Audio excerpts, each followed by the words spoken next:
మీరు ఒక పెద్ద ఎంఎన్‌సి కంపెనీలో ఉద్యోగం చేస్తున్నారు. సో, మీ మేనేజరు మీకు ఒక టాస్క్ ఇచ్చాడు. ఓకే. సో, రేపటిలోగా ఈ కస్టమర్ ప్రపోజల్‌ని కంప్లీట్ చేయాలి అని చెప్పాడనుకుందాం. ఓకే. సో, అప్పుడు మీ దగ్గర టైం చాలా తక్కువుంది. అప్పుడు మీరేం జేస్తారు? చాలామంది చేసే పని ఒకటే. వెంటనే చాట్‌జీపీటీ లేదా ఇంకొక ఏఐ టూల్‌ని ఓపెన్ చేసి, ప్రపోజల్‌ని మొత్తం కాపీ పేస్ట్ చేసి ఆ తర్వాత ఇలా అడుగుతారు. ఈ ప్రపోజల్‌ని ప్రొఫెషనల్‌గా రీరైట్ చెయ్యి అని చెప్పేసి. ఓకే. సో, 2 నిమిషాల్లో అది ఏఐ అనేది కంప్లీట్ చేసేస్తుంది. మీకు చాలా స్మార్ట్‌గా అనిపిస్తుంది. వావ్! 2 గంటల పని 2 నిమిషాల్లో అయిపోయిందని మీరనుకుంటారు.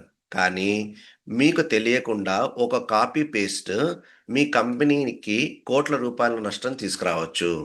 Yes. This is true. Okay. So, ఇక్కడ మీరు హ్యాకర్ కాదు, వైరస్‌ని ఇన్‌స్టాల్ చేయలేదు, మాల్‌వేర్స్‌ని పంపలేదు, అలాగనే ఫిషింగ్ ఈమెయిల్స్‌ని కూడా పంపలేదు. అయినా మీరు చేసే ఒక చిన్న పని వల్ల కాన్ఫిడెన్షియల్ కంపెనీ డేటా బయటకి వెళ్ళే అవకాశం ఉంది. ఇదే ఇప్పుడున్నటువంటి వరల్డ్ వైడ్ పెద్ద పెద్ద కంపెనీలని భయపెడుతున్న కొత్త సైబర్ సెక్యూరిటీ ఛాలెంజ్. సో, దాన్నే మనం ఏమంటున్నాం అంటే షాడో ఏఐ అని అంటున్నాం. ఓకే. సో, ఇది హ్యాకర్ అటాక్ కాదు, రాన్సమ్‌వేర్ కాదు, ఫిషింగ్ కూడా కాదు. ఇది కంపెనీ ఉద్యోగుల వల్ల తెలియకుండా జరిగే ఒక కొత్త రకమైనటువంటి సెక్యూరిటీ రిస్క్.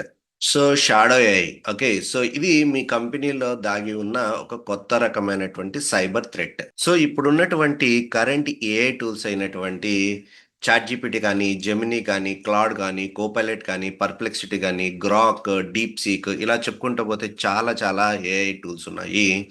సో, ఇక్కడ క్వెషన్ ఏంటంటే, మీ కంపెనీ ఈ టూల్స్‌ని అఫీషియల్‌గా యూజ్ చేయడానికి మీకు పర్మిషన్ ఇచ్చిందా? అంటే చాలా కంపెనీల నుంచి వచ్చే ఆన్సర్ ఏంటంటే, నో అని చెప్పేసి. Okay.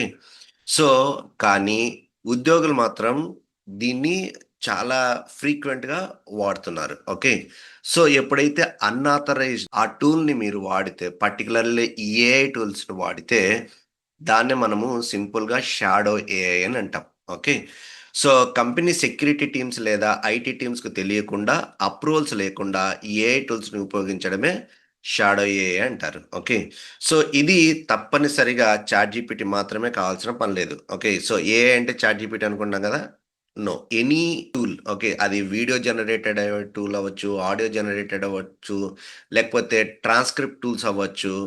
Okay. So, any form of the AI generated tool దాన్నన్నిటిని మనము షాడో ఏఐ అని అంటాం. అన్‌ఆథరైజ్డ్‌గా మీరు కంపెనీలో యూజ్ చేస్తే. నౌ ఎంప్లాయీస్ ఎందుకు షాడో ఏఐని ఉపయోగిస్తున్నారు? Okay. So, this is another biggest question. Okay.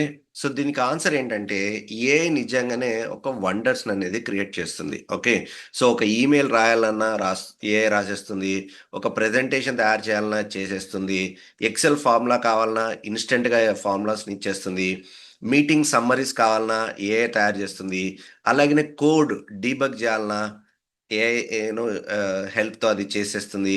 అలాగనే ఒక కాంప్లెక్స్ ఎస్‌క్యూఎల్ క్యూరీ రాయాలన్నా ఏఐ వెంటనే అది జనరేట్ చేసేస్తుంది.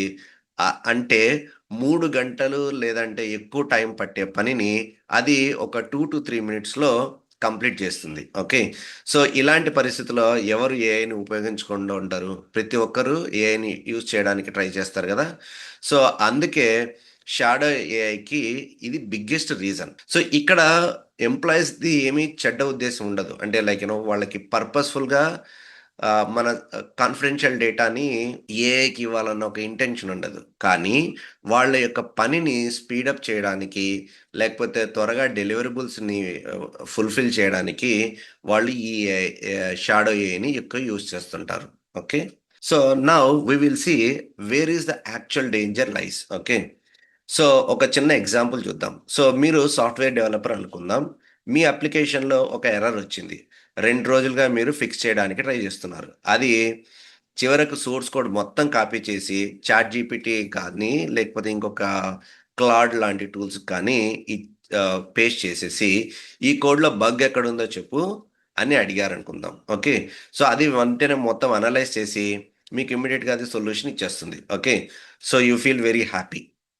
కానీ జస్ట్ థింక్ అబౌట్ దిస్. మీ కంపెనీకి చెందినటువంటిది ప్రొప్రైటరీ కోడ్ అంటారు దాన్ని. ఓకే.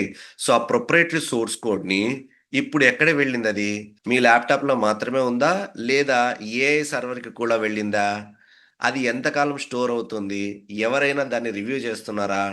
ఆ డేటాని ట్రైనింగ్ గురించి ఏమైనా వాడుతున్నారా? లేకపోతే అదేమన్నా డిలీట్ చేశారా? ఓకే. సో, ఇట్లాంటి క్వెషన్స్ అన్నిటికి చాలామంది ఎంప్లాయీస్ దగ్గర ఆన్సర్ అయితే ఉండదు. ఓకే. సో, అదే షాడో ఏఐ యొక్క రిస్క్. ఇంకొక ఎగ్జాంపుల్ చూద్దాం. సో, హెచ్ఆర్ డిపార్ట్‌మెంట్‌లో ఎంప్లాయీ సాలరీ షీట్ ఉంది. ఓకే. ఎక్సెల్ చాలా మెస్సీగా ఉంటుంది. అంటే it's a very complex sheets కదా! సో, ఇదే షీట్‌ని చాట్‌జీపీటీలో అప్‌లోడ్ చేసి, దీన్ని క్లీన్ ఫార్మాట్‌లో మార్చేయి అని చెప్పారనుకోండి. ఓకే. అది ఇమ్మీడియేట్‌గా దాన్ని క్లీన్ ఫార్మాట్‌లో మీకు చేసిచ్చేస్తుంది. ఓకే. సో, ఆ డేటా ఏదైతే మీరు అప్‌లోడ్ చేశారో, ఆ డేటా వచ్చేసి ఎంప్లాయీ నేమ్స్ ఉండొచ్చు, సాలరీ డీటెయిల్స్ ఉండొచ్చు, బ్యాంక్ అకౌంట్ డీటెయిల్స్, లేదా పర్ఫార్మెన్స్ రేటింగ్స్ ఇలాంటి సెన్సిటివ్ డేటా అంతా మీరు ఏఐ అనేటువంటి వాటికి ఇచ్చేశారు. ఓకే. సో, ఇప్పుడు ఆ కాన్ఫిడెన్షియల్ డేటా అంతా మీ యొక్క కంపెనీ ప్రెమిసెస్ నుంచి ఇంటర్నెట్‌లో ఉండేటువంటి ఈ ఏఐ టూల్స్‌కి వెళ్ళిపోయింది గదా! So, this is also one of the risk. Similarly finance team తీసుకోండి. Okay. So, quarterly financial results కానీ, లేకపోతే పబ్లిక్ ఇంకా అనౌన్స్ చేయనటువంటి రిజల్ట్స్‌ని మీరు ఏఐ గ్రాఫ్‌కి తయారు చేయాలని అప్‌లోడ్ చేశారంటే, అటువంటి కాన్ఫిడెన్షియల్ ఫినాన్షియల్ ఇన్ఫర్మేషన్ బయటికెళ్తే, కంపెనీ లీగల్ ప్రాబ్లమ్స్ కూడా రావచ్చు. ఓకే. సో, ఇంకొకటి లీగల్ టీమ్ చూద్దాం. ఓకే. సో, కొంతమంది కాంట్రాక్ట్స్ మొత్తం అప్‌లోడ్ చేసి, ఈ క్లాస్‌ని ఎక్స్‌ప్లెయిన్ చెయ్యి అని చెప్తారు. ఓకే. సో, ఆ కాంట్రాక్ట్‌లో ఉన్నటువంటి కాన్ఫిడెన్షియల్ టర్మ్స్ గాని, ప్రైజింగ్ గాని, బిజినెస్ స్ట్రాటజీ గాని, ఇప్పుడు మొత్తం ఏఐ ప్లాట్‌ఫార్మ్‌కి వెళ్ళిపోతాయి. ఓకే. సో, ఆ వెళ్ళిన డేటా ఏ మోడల్ ట్రైనింగ్‌కి యూజ్ చేస్తుందో తెలీదు. ఆ డేటాని ఎక్కడ యూజ్ చేస్తున్నారో తెలీదు. మనకి అటువంటి వాటిలలో ఎటువంటి క్లూ ఉండదు. Okay. Similarly health care industry తీసుకుంటాం. ఇది కూడా one of the critical industry. Okay. హాస్పిటల్‌లో డాక్టరు పేషెంట్ రిపోర్ట్‌నన్నిటిని అప్‌లోడ్ చేసి, ఈ యొక్క రిపోర్ట్స్ యొక్క డయాగ్నోస్ సమ్మరీ ఇవ్వు అని ఏఐని అడిగాడనుకుందాం. ఓకే. సో, అదేం చేస్తుంది నీట్‌గా అనలైజ్ చేసి ఎక్కడ ప్రాబ్లమ్ ఉంది, ఎక్కడ ఇష్యూ ఉందని చెప్పేసి మీకు రిపోర్ట్ ఇస్తుంది. కానీ ఒక సెన్సిటివ్ ఇన్ఫర్మేషన్, ఒక medical record okay. So, medical records అంటే ఎప్పుడు ఒక ఇండివిడ్యువల్‌ది అనుకోవద్దండి. ఓకే. సో, అందులో పొలిటీషియన్స్ ఉండొచ్చు, డాక్టర్స్ ఉండొచ్చు, తర్వాత పోలీస్ సీనియర్ టీమ్స్ ఉండొచ్చు, యాక్టర్స్ ఉండొచ్చు. ఓకే. ఇటువంటి క్రిటికల్ మెడికల్ రికార్డ్స్‌ని అప్‌లోడ్ చేసి మీరిగిన ఇట్లాంటి ఏఐ టూల్స్‌కిస్తే, ఆ సెన్సిటివ్ ఇన్ఫర్మేషన్ అనేది ఎక్కడెక్కడో వెళ్తుంది గదా! ఓకే. సో, ఇవన్నీ షాడో ఏఐ వల్ల జరిగేటువంటి బిగ్గెస్ట్ రిస్క్స్ ఇవన్నీ. ఓకే. సో, ఈ షాడో ఏఐ అనేది ఇన్ఫోసెక్ టీమ్‌కి ఒక పెద్ద నైట్‌మేర్ లాగా తయారైంది. అది ఎందుకయిందంటే, సో, ఇప్పటివరకు సెక్యూరిటీ టూల్స్ ఏవైతే ఉన్నాయో, అవి యాంటీ వైరస్ తీసుకుంటే వైరస్‌ని ఐడెంటిఫై చేసేటివి. ఫైర్‌వాల్స్ తీసుకుంటే మానిప్యులేటెడ్ ప్యాకెట్స్‌ని ఐడెంటిఫై చేసేటివి. ఓకే. సో, డీఎల్‌పీ టెక్నాలజీ తీసుకుంటే సెన్సిటివ్ ఇన్ఫర్మేషన్ ఐడెంటిఫై చేసేది. ఓకే. సో, ఇలా ఒక్కొక్క టెక్నాలజీ ఒక్కొక్క కైండ్ ఆఫ్ రిక్వైర్మెంట్‌ని ఐడెంటిఫై చేయడము, దాన్ని మానిటర్ చేయడము, దాన్ని డిటెక్ట్ చేయడం చేసేది. ఓకే. కానీ షాడో ఏఐలో ఇక్కడ హ్యాకర్ లేడు. ఇక్కడ ఏది మాల్‌వేర్ లేదు. ఓకే. సో, ఎంప్లాయీనే తన ఓన్‌గా డేటాను అప్‌లోడ్ చేస్తున్నాడు. ఓకే. సో, ఫైర్‌వాల్‌కి ఏమనిపిస్తుందంటే ఇది నార్మల్ ఇంటర్నెట్ ట్రాఫిక్ లాగానే కనిపిస్తుంది. సో, అక్కడ మీకు అదేమి మిమ్మల్ని స్టాప్ చేయదు. ఓకే. అలాగనే ప్రాక్సీకి ఇది చాట్‌జీపీటీ వెబ్‌సైట్ మాత్రమే అని ఒక బ్రౌజర్‌లో కనిపిస్తుంది. It is a very legit website. ఒక ఎండ్ పాయింట్‌కి బ్రౌజర్ యాక్టివిటీ మాత్రమే అని పిలుస్తుంది. Okay. So, traditional security tools ఏవైతే ఉన్నాయో వాటిని కంప్లీట్‌లీగా డిటెక్ట్ చేయలేవు. ఓకే. ఈ రిస్క్‌ని పూర్తిగా అవి ఐడెంటిఫై చేయలేవు. ఓకే. ఏం డేటాను వాళ్ళు అప్‌లోడ్ చేస్తున్నారు అనేదాన్ని. ఓకే. సో, దీనివల్ల ఇప్పుడున్నటువంటి వరల్డ్ వైడ్ సీసోస్ ఎవరైతే ఉన్నారో వీటి గురించి ఎక్కువ డిస్కషన్ అనేది జరుగుతోంది. ఎలా వీటిని ఈ షాడో ఏఐని డిటెక్ట్ చేయడం ఎలా? దీన్ని ఆపడం ఎలా అనేది this is the biggest question they have. కంపెనీలు షాడో ఏఐని ఎలా ఐడెంటిఫై చేద్దామనేది చూద్దాం. సో, ఇంత ఇంత జరుగుతుంటే ఆర్గనైజేషన్‌లో పెద్ద పెద్ద కంపెనీలు సైలెంట్‌గా ఉంటాయా? సో, వాటికి సంబంధించిన కౌంటర్ టెక్నాలజీస్‌ని గూడా అంటే మానిటరింగ్ అండ్ డిటెక్షన్ టెక్నాలజీస్‌ని కూడా వాళ్ళు డెవలప్ చేస్తారు గదా! ఇప్పుడున్నటువంటి పెద్ద పెద్ద కంపెనీస్ ఏవైతే ఉన్నాయో అటువంటి టూల్స్‌ని వాడుతున్నాయి. ఓకే. సో, ఇవి ఏం చేస్తాయంటే బ్రౌజర్ మానిటరింగ్ చేస్తాయి. అంటే ఒక ఎంప్లాయీ యూజ్ చేసేటువంటి బ్రౌజర్ ఏదైతే ఉంటుందో, ఆ బ్రౌజర్‌లో ఏమేమి ఇన్‌పుట్ ఇస్తున్నాడు, ఓకే. ఏమేమి ఫైల్స్‌ని అప్‌లోడ్ చేస్తున్నాడు అనే విషయాల్ని అవి ఆహ్, న డి మానిటర్ చేసి డిటెక్ట్ చేయగలుగుతాయి. అలాగనే DNS monitoring, okay. So, DNS మానిటరింగ్‌లో network logs, firewall logs, secure web gateway, CASB, DLP solution, SIEM, UEBA, okay. ఇలాంటి టెక్నాలజీస్ ద్వారా ఏ డిపార్ట్‌మెంట్ ఎక్కువ ఏఐని ఉపయోగిస్తుంది, ఏ డేటా బయటికెళ్తుంది, ఏ యూజర్ ఎక్కువ రిస్క్ తీసుకుంటున్నాడు, అన్ని విషయాలు క్లియర్‌గా మనకి ఒక డాష్‌బోర్డ్ రూపంలో ఈ సీసోలకు కానీ, లేకపోతేను ఎగ్జిక్యూటివ్ బోర్డ్ డైరెక్టర్స్ కానీ వెళ్ళేదానికి అవకాశం ఉంది. సో, ఇప్పుడు మీకు ఇంకో క్వెషన్ రావచ్చు. సో, ఇంత జరుగుతున్నప్పుడు కంపెనీలు ఏఐని బ్యాన్ చేయాలనా అనేసి. ఓకే. ఈ క్వెషన్‌కి ఆన్సర్ వచ్చేసి ఆబ్వియస్‌గా నో. ఓకే. సో, ఏఐని యూజ్ చేయాలి.